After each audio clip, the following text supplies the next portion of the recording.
Hello વિદ્યાર્થી મિત્રો, good morning. આજે આપણે ધોરણ 7 સામાજિક વિજ્ઞાન વિદ્યાર્થી મિત્રો એની અંદર આપણો યુનિટ નંબર જે છે એ છે 9 પૃથ્વીની આંતરિક રચના અને ભૂમિ સ્વરૂપો છે વિદ્યાર્થી મિત્રો। એની અંદર આપણે વિદ્યાર્થી મિત્રો જોવાનું છે કે આપણી પૃથ્વી એક એવો ગ્રહ છે। શું કીધું છે કે આપણી પૃથ્વી એક એવો ગ્રહ છે કે જેના પર વિકસિત જીવન જોવા મળે છે। શું આવશે તો કે આપણી પૃથ્વી એક એવો ગ્રહ છે કે જેના પર વિકસિત જીવન જોવા મળે છે। અન્ય અવકાશી પિંડોની જેમ પૃથ્વીનો આકાર પણ કેવો રહેશે તો કે ગોળાકાર છે। તેમાં અંદર અને બહાર સતત પરિવર્તન થતું રહે છે। શું આવશે તો કે અંદર અને બહાર સતત શું થશે તો કે પરિવર્તન થતું રહે છે। શું આપણે એવું વિચાર્યું છે કે પૃથ્વીના આંતરિક ભાગમાં શું હશે? પૃથ્વી કેવા પદાર્થોની બનેલી છે? તો ચલો જોઈએ। પૃથ્વીનો આંતરિક ભાગ કે ભૂગર્ભ। પૃથ્વી એક ડુંગળીની માફક એક ઉપર એક સ્તરની ગોઠવાયેલી અનેક સ્તરોની બનેલી છે। શું કીધું છે કે પૃથ્વી ડુંગળીની માફક એક ઉપર એક સ્તરની ગોઠવાયેલ અનેક સ્તરોની તે કેવી રહેશે તો કે બનેલ છે। પૃથ્વીની સપાટીના સૌથી ઉપલા સ્તરને ભૂકવચ કહે છે। શું કીધું છે કે ઉપરનો જે ઉપલો ભાગ છે તે સ્તર છે તેને ભૂકવચ કહે છે। આ સૌથી પાતળું સ્તર હોય છે। કેવું સ્તર છે તો કે પાતળું સ્તર હોય છે। એ ભૂમિખંડ પર આશરે 35 કિલોમીટર સુધી હોય છે। કેટલા કિલોમીટર સુધી હશે તો કે 35 કિલોમીટર સુધી હોય છે। ભૂમિખંડની સપાટી ખાસ કરીને સિલિકા, એલ્યુમિના જેવા ખનિજોની બનેલ છે।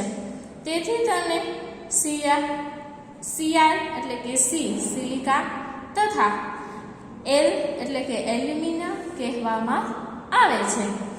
મહાસાગરનું કવચ મુખ્યત્વે સિલિકા અને મેગ્નેશિયમનું બનેલ છે। મહાસાગરનું કવચ છે તે કેનું આવશે તો કે મુખ્યત્વે સિલિકા અને મેગ્નેશિયમનું તે બનેલું રહેશે। તેથી તેને સીમા એટલે કે સિલિકા તથા માં એટલે કે મેગ્નેશિયમ કહેવામાં આવે છે। હવે છે આંતરિક ભૂગર્ભ, બાહ્ય ભૂગર્ભ, મેન્ટલ અને પોપડો છે। હવે વિદ્યાર્થી મિત્રો આ કવચની બરાબર નીચે મેન્ટલ હોય છે જે આશરે 29 કિલોમીટરની ઊંડાઈ સુધી ફેલાયેલા છે। કેટલા સુધી તો કે 2900 કિલોમીટરની ઊંડાઈ સુધી તે ફેલાયેલ હોય છે। પૃથ્વીનું સૌથી આંતરિક સ્તર ભૂગર્ભ છે। તેની ત્રિજ્યા આશરે 3500 કિલોમીટર જેટલી છે, જે ખાસ કરીને નિકલ અને ફેરસ એટલે કે લોખંડનું તે બનેલ હોય છે તથા તેને નિર્ફ એટલે કે નિકલ અને ફે એટલે કે ફેરમ કહે છે।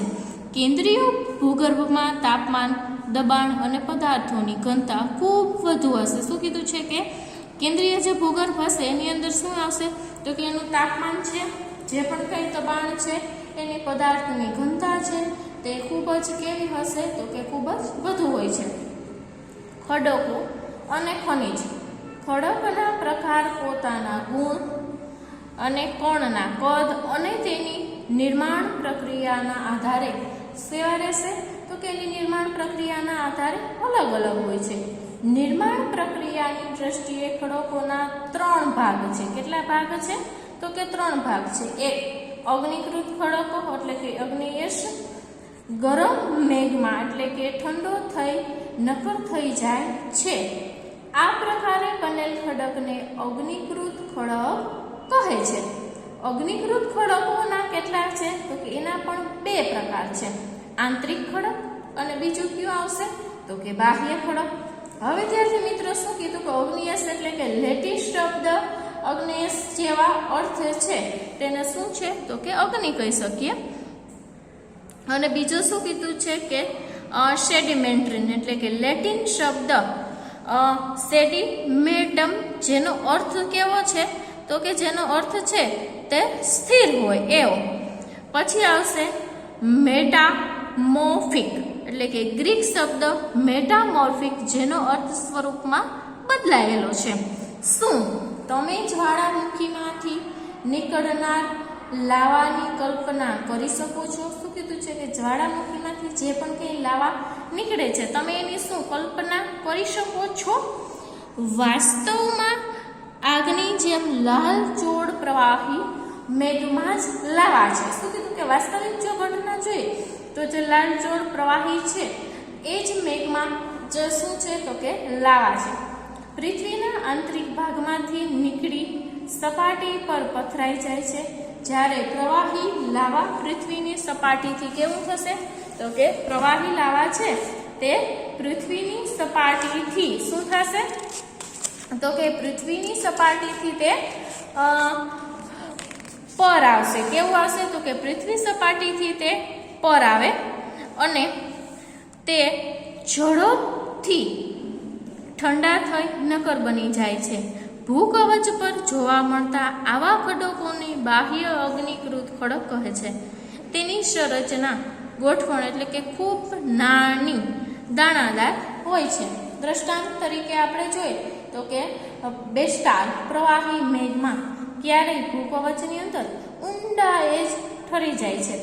આ પ્રકારે બનેલ નક્કર ખડકોને આંતરિક અગ્નિકૃત ખડક તરીકે પણ આપણે શું છે તો કે આંતરિક તરીકે પણ આપણે તેમને ઓળખી શકીએ છીએ. હવે ધીરે ધીરે લાવા ઠરવાને શું કીધું કે ધીરે ધીરે શું થશે તો કે ધીરે ધીરે લાવા ઠરવાને કારણે એ મોટા દાણાનું સ્વરૂપ ધારણ કરે છે. ગ્રેનાઇટ એટલે કે આવા ખડકોનું એક દ્રષ્ટાંત છે. ઘંટીમાં અનાજ દાણા કે મસાલાને પીસવા માટે જે પથ્થરોનો ઉપયોગ મોટા ભાગે થાય છે એને ગ્રેનાઇટ બનેલ હોય છે. શું કીધું કે જેનો ઉપયોગ મોટા ભાગે થાય છે તે કેના તો કે ગ્રેનાઇટના બનેલા હોય છે. હવે છે જળકૃત એટલે કે પ્રસ્તર ખડકો છે. ખડકો ઘસાય અથડાય કે ટકરાઈને નાના ટુકડામાં ફેરવાય છે. હવે શું કીધું કે ખડકો છે તે ઘસાઈ જાય અથડાઈ જાય કે ટકરાઈને કે નાના નાના ટુકડાઓમાં તે શું થશે તો કે ફેરવાઈ જાય છે.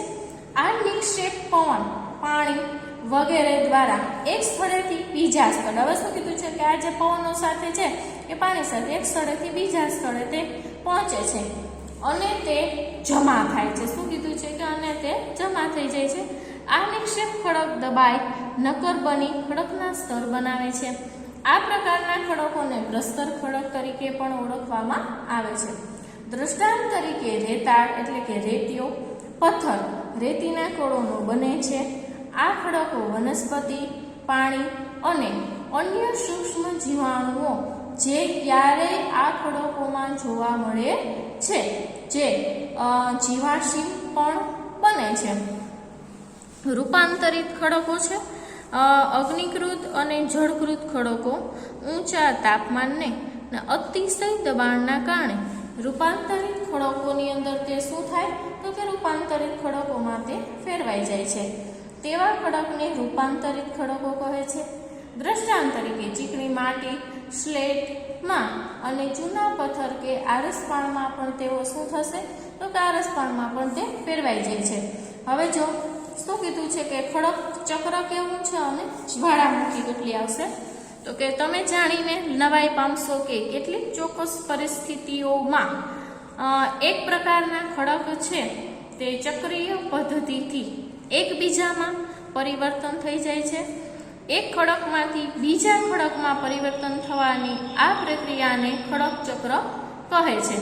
તમે જાણો છો કે પ્રવાહી મેઘમાં ઠંડો થઈ નક્કર અગ્નિકૃત ખડક બની જાય છે.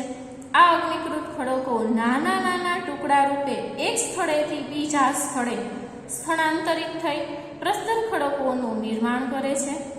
તાપમાન અને દબાણના કારણે આ અગ્નિકૃત એક સ્થળેથી બીજા સ્થળે થયા એટલે કે આ અગ્નિકૃત અને પ્રસ્તર ખડક રૂપાંતરિત ખડકોની અંદર શું થશે તો કે ફરી પાછું એ રૂપાંતરિત ખડકોની અંદર તે બદલાઈ જાય છે. અતિશય તાપમાન અને દબાણના કારણે રૂપાંતરિત ખડક પુનઃ પીગળી પ્રવાહી મેઘમાં બની જશે. આ પ્રવાહી મેઘમાં ફરી ઠંડો થઈ નકર અગ્નિકૃત ખડકોમાં ફરી પાછો તે શું થશે તો કે ફરી પાછો ફેરવાઈ જશે. હવે છે ખડકો છે તે શું આવશે તો કે ખડકો આપણા માટે ખૂબ ઉપયોગી છે. નકર ખડકોના ઉપયોગ સડક, મકાન, ઇમારતો બનાવવા માટે કરવામાં આવે છે. ખડક વિવિધ ખનિજોમાંથી બને છે. ખડક છે કેમાંથી તો કે ઘણી બધી પ્રકારની ખનિજો છે તેમાંથી બને છે. ખનિજ કુદરતી રૂપે જોવા મળતો શું છે તો કે કુદરતી રૂપે જોવા મળતો એક પદાર્થ છે જેમાં નિશ્ચિત ભૌતિક ગુણધર્મ, નિશ્ચિત રાસાયણિક મિશ્રણ હોય છે. ખનિજ માનવ જાતિ માટે ખૂબ મહત્વનું છે. કેટલાકનો ઉપયોગ ઈંધણ તરીકે થાય છે જેમ કે કોલસો, કુદરતી વાયુ, ખનિજ તેલ, પેટ્રોલિયમ. તેનો ઉપયોગ વિવિધ ઉદ્યોગો ઔષધિ બનાવવામાં પણ થાય છે જેમ કે લોખંડ, એલ્યુમિનિયમ, સોનું, યુરેનિયમ વગેરે. શું કીધું કે ઘણી બધી ધાતુઓ છે તેનો શું આવશે તો કે લોખંડ છે, એલ્યુમિનિયમ છે, સોનું છે વગેરે બનાવવા માટે થાય છે. હવે છે વિદ્યાર્થી મિત્રો ભૂમિ સ્વરૂપોનું નિર્માણ છે તે આપણે નેક્સ્ટ વિડીયોની અંદર ચર્ચા કરશું.